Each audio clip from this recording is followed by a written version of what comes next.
Hello, and welcome back to Tells. Hi. This is episode 2 of the video cast. Mm-hmm. Is that what it's called? Video cast?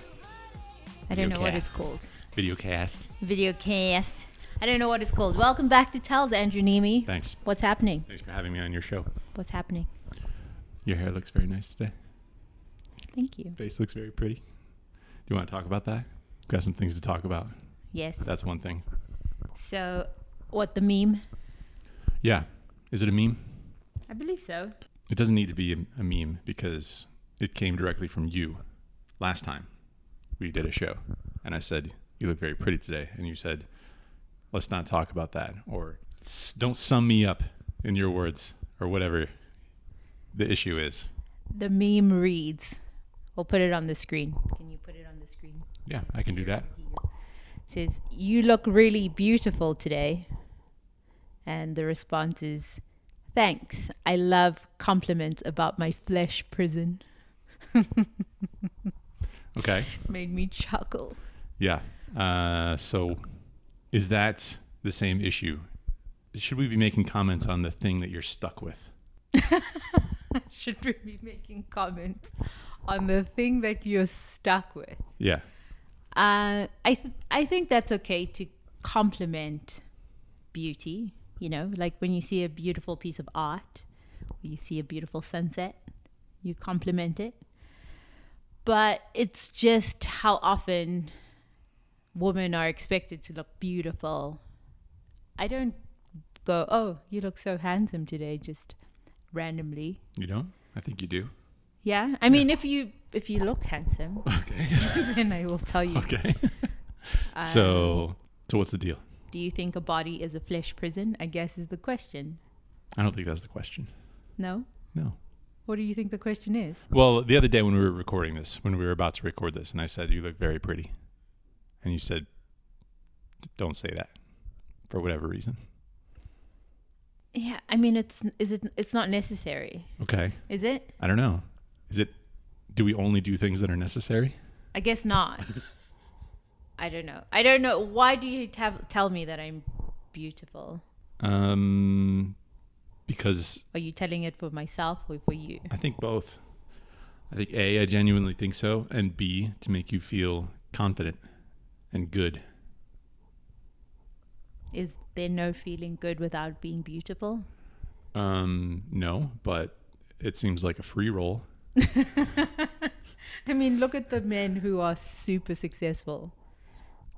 It's hardly the stunners of the world. Okay. I mean, they are, there's the actors in Hollywood that are both handsome and successful. Fine. But there are many men and women who are.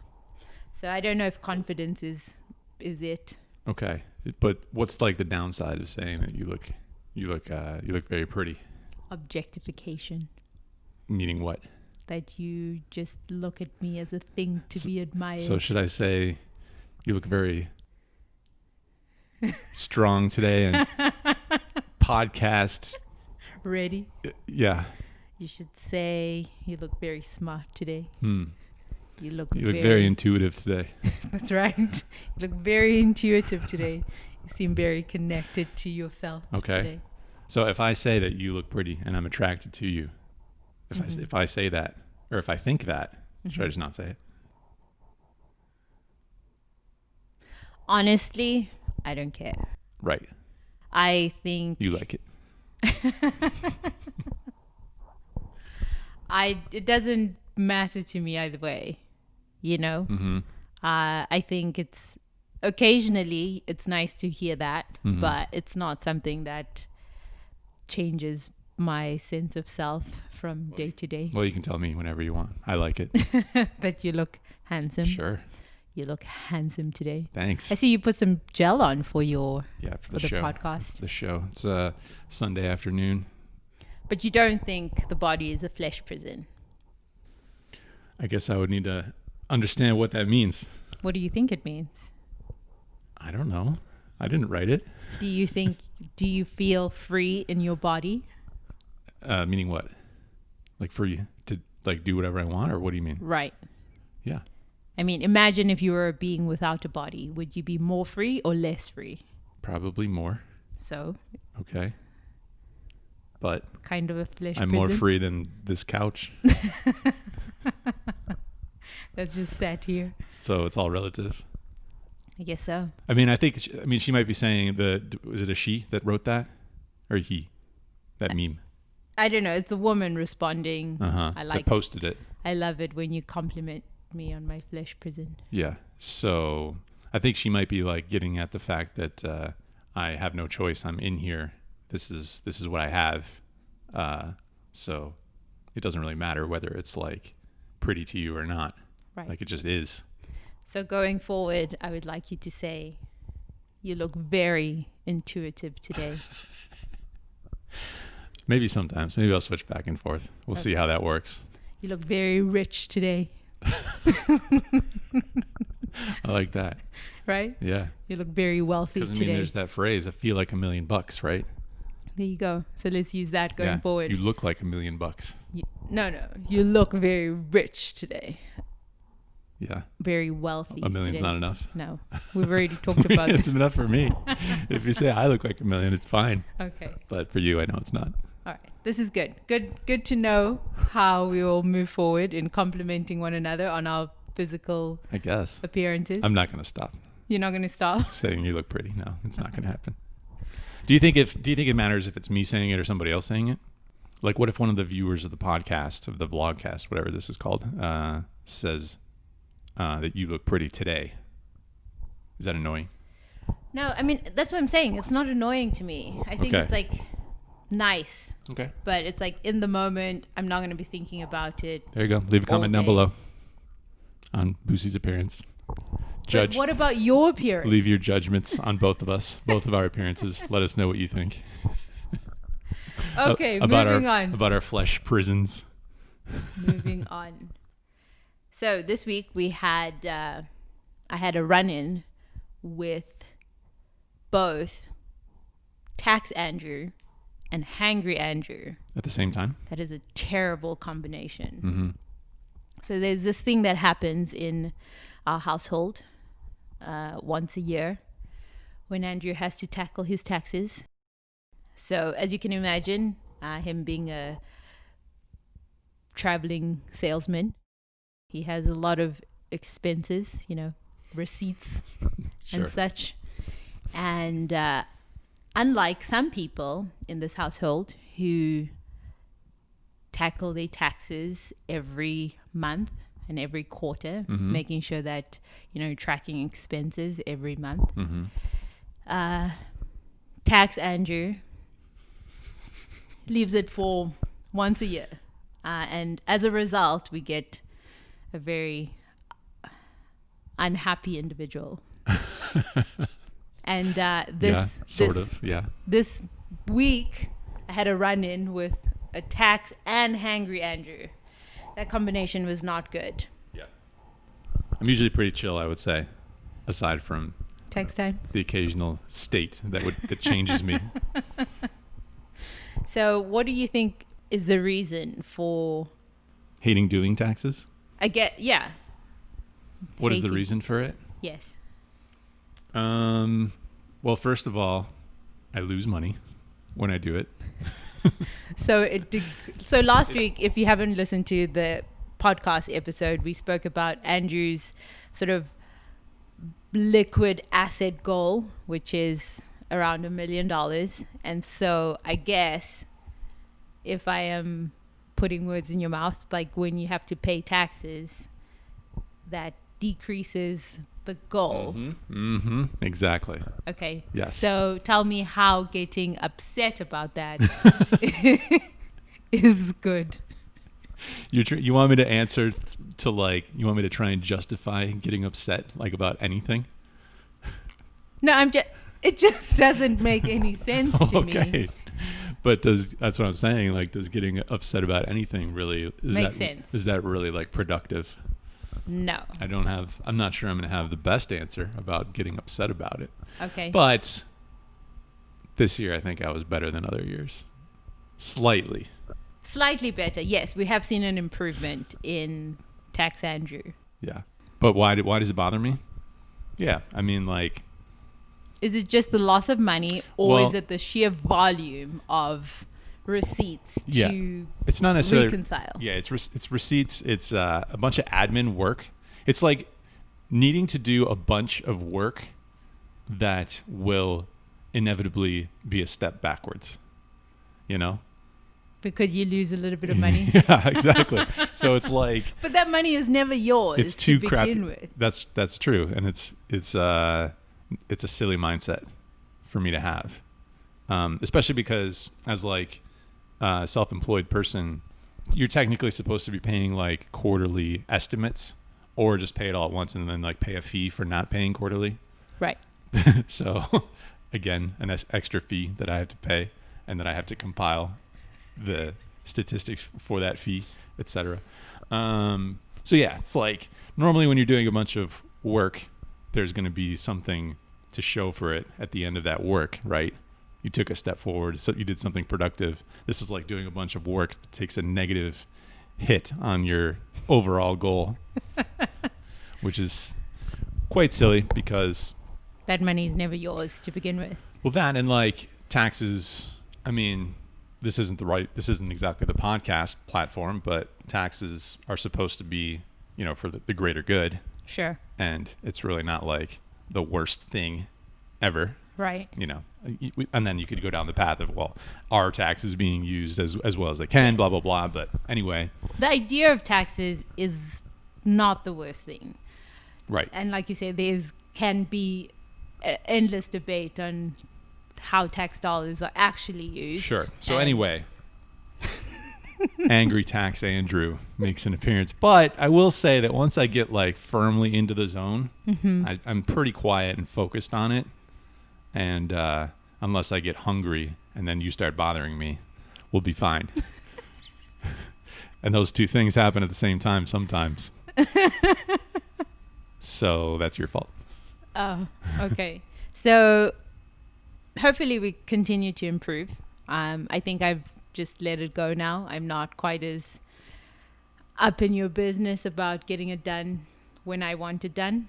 Yeah, I mean, I think as our relationship continues and we learn more about each other, you'll become more acutely aware of when to take a step back from my circle of attention and, you know, walk on eggshells a little later.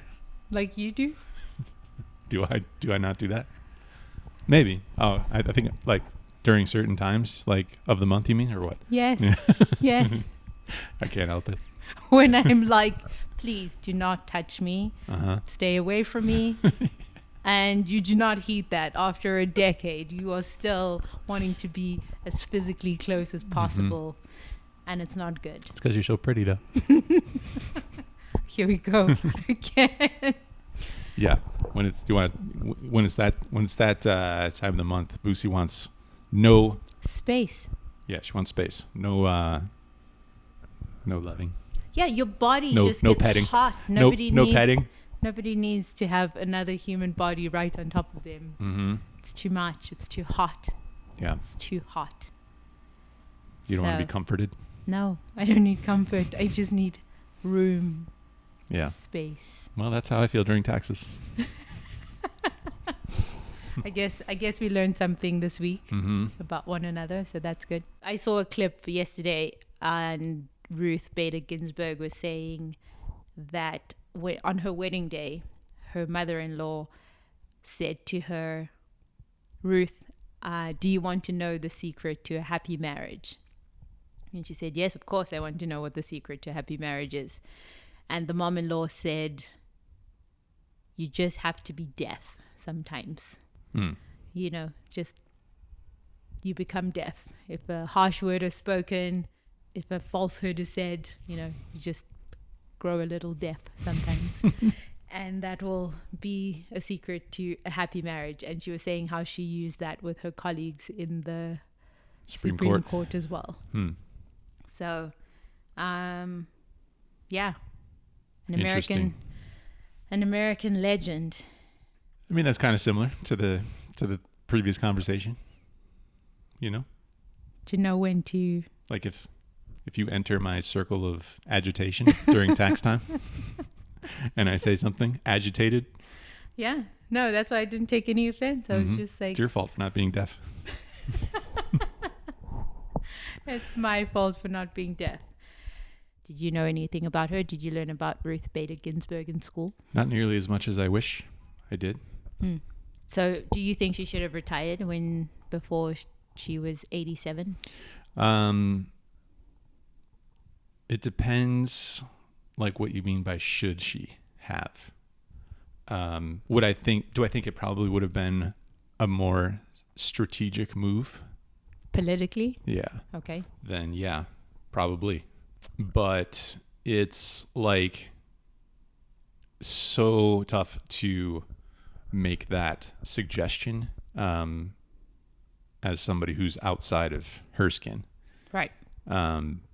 Because that's like just sort of her entire embodiment is that work, you know, ever since she started the pursuit, which is a long life of that sort of a thing. That sort of spirit probably is like what propelled her in the first place and allowed a lot of her work to be accomplished, you know, in a situation where like the statistics were against her, you know, and especially like doing as much work as she was able to do, Right. as a woman in a very male dominated world. So it's tough to like get somebody to make that shift, especially like after they've lived their entire life only knowing that sort of a pursuit and that sort of a drive, you know, and that sort of a life. So pretty tough to, you know, convince somebody of that, you know, like on paper. Yeah, for sure. I think. Yeah. But to convince somebody of that is pretty tough. And it's like, you know, we were talking a little bit, it's like there's all sorts of super competitive athletes that, you know, are so reluctant to retire just because competition is their entire being. You know, it's like basically how they derive all of their worth, and they think they're just meant to do that, at least for the time being, until they like physically can't do it anymore. So, you know, you see that pretty often. I don't think it's too different from, I think, like what, you know, like how she sort of viewed herself and like her role in the world and her job. So there's that. And maybe she also felt like that's like where it's like probably what kept her alive to some degree, you know, like that sort of being in the mix every day. If you look at a guy like Doyle Brunson, who plays poker in Bobby's room at the Bellagio still, like all the time, he'll say that like it's what keeps me, you know, feeling young. That sort of like being in the mix and being in the competition. And what keeps me sharp, I think he would say. So pretty tough to get somebody to step aside, you know, when it's like their lifeblood and their entire being. Who makes the decision that one should retire anyway? You know, so who should make that call, do you think? Well, I think maybe it shouldn't necessarily be a lifetime appointment. I agree. So then we wouldn't have to make the decision. We wouldn't have to make the call. Yeah, I mean, it's hard because people's mental capacity is going to be different throughout one's life. But if you are talking about someone like Doyle Brunson, if he makes a decision that is flawed, him alone suffers. You know, he alone suffers, versus somebody who's representative or making decisions for the greater good or the masses. Well, maybe Todd Brunson suffers too. A little less inheritance for him, I guess. I guess so. Mrs. Brunson might not get the nicest Escalade on the market. Yeah, but I mean the reach or the impact of that. Indeed. I think. I mean, even regular jobs today. What is the age? 65. My mom's a preschool teacher, and retirement is 65. I don't think she should retire yet. I think she's pretty young and sprightly. Sure. But, you know, I guess who determines that? The powers that be say. 65 I think is the time. I think your mom needs to step down. I think we need to find a replacement before it's too late. Before it's too late. I don't know what too late Before means. she can't hopscotch. She can't hopscotch with her kids. I guess so. I'll let her know. Okay, thank you. All right. So let's have a look at some listener feedback, shall we? Let's do it. So we're using the YouTube's comments. Life in Taiwan said, nice. Good to see you guys back. Thanks, Life in Taiwan. Somebody whose username is Ask Why says, I found you guys by mistake today, but are there any mistakes really? Deep thoughts happening in the YouTube comments. Thank you, YouTube, for finding Ask Why and marrying us. Andrew. Unless you want your name to be Mud, when Busi asks, what did you miss most about America? The answer is always, you, baby. You, baby. Thank you, Aw. EKW. Yes, I'm just going to heart that comment right now. Did you, when you asked me when I was in Mexico and what did I miss the most, were you on some level hoping I would say you? No, I already know it's true. You already know that you are the thing that I miss the most? Of course. Of course. Is that No, I mean I don't think I wanted that answer. okay? That I was the No? thing that you missed the most. Are you sure? Yeah, I'm pretty sure. Mm-hmm. Yeah. I'm feeling pretty wealthy today, so I don't think I needed your validation. No. Okay. That I was the thing that you missed Yeah. the most. Okay. Good. But I think that is a great standard answer. So my name was not going to be Mud, according to EKW 555. And another question he says, another comment he says, pro tip, don't buy a private plane. Leasing one when you need to use it makes much better financial sense. And I said, I wholly agree with that. I didn't know that was an option. You know, in South Africa, leasing was not a big thing. You know, leasing cars, you always bought your car. So yeah, just leasing it and sending it back was not an option. So the more you know. Do you feel envious that you haven't been on a private plane so far in your life? Envy, not envious, because who am I envious towards? More successful go-getters out there in the world. No. Do you feel sad? No, I do not feel sad either. Do you feel anxious? No, definitely not anxious. Okay. Yeah, actually, when the book I was reading called How to Think Clearly, he said envy is easily the dumbest emotion that we have. Okay. Because jealousy is always a triangle, he says, right? So if you and I were guys and the girl was calling you, then I am jealous of you that she called you because that's what I want. But envy is just like me without your circumstances wanting the thing that you have. Okay. And he says that's really silly because you can completely control that. Like envy is just like this one-to-one relationship, right? And you have complete control. It's not like there's a third person who's into you and we're both 6 foot and they could technically be into me too. Okay. So that was really interesting. But no, I'm not envious Okay. of not being on a private plane. Would it be nice? Yes. I think the reason is I know today that experience is going to be great, but fleeting. You know, the joy that I'm going to feel about having ridden on a private plane is not going to be around Maybe. 40 years from now. Yeah, but every time somebody asks you if you've ever been on a private plane, you can say yes instead of no and be less embarrassed. First of all, nobody's ever asked me whether I've been on a private plane. No. So yeah, it's not something that I. We don't worry that somebody might ask you if you've ever been on a private plane. I think. And you have to embarrassingly say no.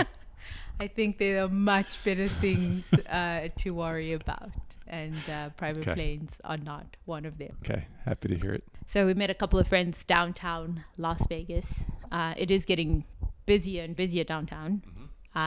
We went to Eureka. We're going to use that B-roll. Roll it.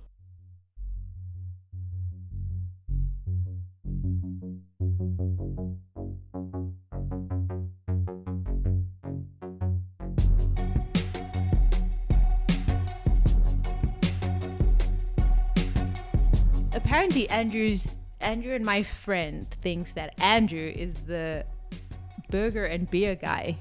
Weigh in. Burger and craft beer guy. Okay. Burger and craft beer guy.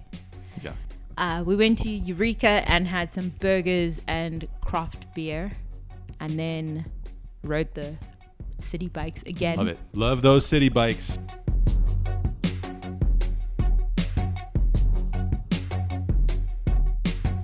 And went to Abel Baker this time. We did. And got some craft brews. And the morning after was brutal.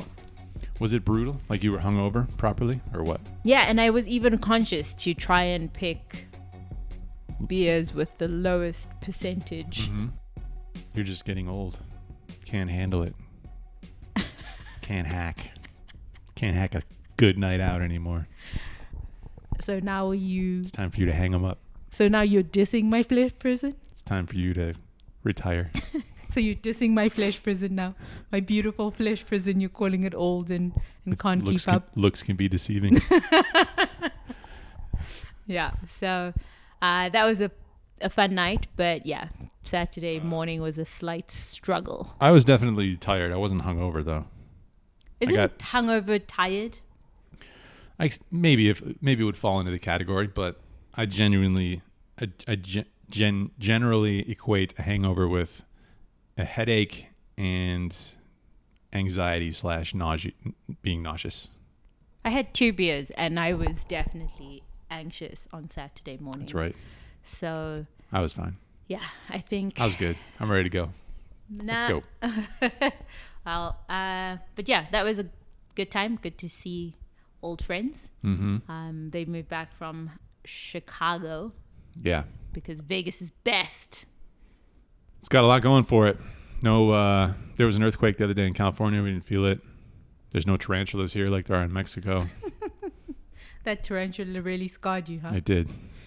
All right. Well, I think that's about all we have time for on this episode of Tells. Okay. Do you have any questions? Do you want to read more comments? You want to read a couple more comments? Alicia wants to know, evil pie over pizza rock? Really? Question mark, exclamation, question mark, exclamation, question mark, exclamation. I said an emphatic yes, Alicia. Pizza rock. Pizza rock window service really is not bad. Good. Whole Pizza Rock pizzas, I'm good with. Yeah. I think I'm just a pizza slice kind of girl. You just like a good I'm slice. not a whole pie kind of girl. Right. So wherever the best slice is, that's where you'll find me. Yeah. So definitely like more variety of slices at Evil Pie, which is something that you rate highly. Right. I mean, the veggie pizza at Pizza Rock is probably one of the best I've ever had. What about the situation at Secret Pizza where you can add your own toppings to the slice? You a fan of that, or you just? I'm not a fan of that. Too complicated. Too much effort. Yeah. How do I know whether your mushroom are the best mushrooms that day? It's just too much effort. Well, I mean, you go to a restaurant, you kind of want like a professional chef to make you something. You don't want to be like. Just pick 3 toppings and put them on the damn pizza, and that's good. That's good. All right, Evil Pie, still the top of the heap. Alicia unsubscribes, stops listening to this podcast. Maybe she's never been to Evil Pie. Maybe. Let us know, Alicia. But maybe Alicia's just a pie kind of girl, and she likes to, experience that same flavor in the entire pie. Mm-hmm. I don't know. She'll let us know, though. Meet us for a slice at Evil Pie, Alicia. Discuss this further. So, yeah, and then, we have the text messages, 702-690-9299, where you can text or call. We didn't get any voicemails? We got pictures of sweatpants shorts. Oh, we did? Yeah. Jean-Francois has now 3 pairs of favorable sweatpants shorts. Good move. And that was the single message we received this week. All right, cool. No, I lie. My goodness, I lie. I'm so sorry. There's a text message. A listener with the area code 919 says, I love seeing the notification on YouTube. Happy to see you both back creating content together. Fun fact, I introduced Back to the Future to my kids this weekend. They loved it. Back to the Future 2 is on the schedule for Friday. Keep up the good work. Excellent. My response was, I am hiding this message from Andrew, or else that will be my Friday night too. Yeah, that reminds me. We need to watch Back to the Future too. It's now Sunday. There's no time to watch movies. There's plenty of time. So, yes. And in addition to sweatpants short photographs, we still have a couple of pairs available. Favorableapparel.com. Okay. Cop yourself a pair of sweatpants shorts. Get them if you want to get comfy. Yeah. Any last words, Andrew Nemi? That's it. I'm out. All right. Thanks for watching. And if you have any questions, you have any topics that you'd like us to cover, write to us. hello@telspodcast.com or text us 702-690-9299. Adios. Bye. Bye.